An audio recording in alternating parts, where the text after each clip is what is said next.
Displaying spreadsheets in Revit is a common frustration for many users, so we decided to solve the problem and make it as easy as we possibly can. In Revit, you can see we have a few tools up here, and I'll show you what they do.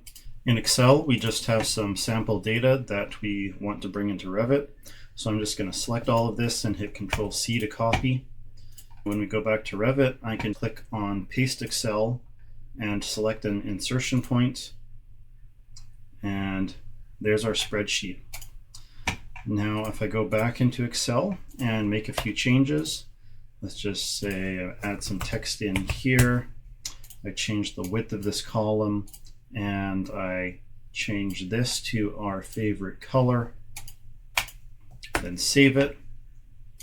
If I go back into Revit, I can just click on this Sync Excel button, and any changes that occurred in just a few seconds will update, so it's all kept in sync with your Excel file. Now let's say you added some additional data to the spreadsheet, so there's more rows or columns. Let's just call this some category and some data, some reference.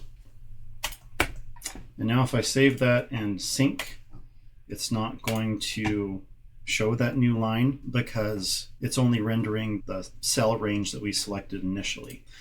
But I can click on this and then go to adjust range, and then I can select what the start cell and the end cell should be. So now I'm just going to change this from E30 to E31, and that new row is going to come into Revit.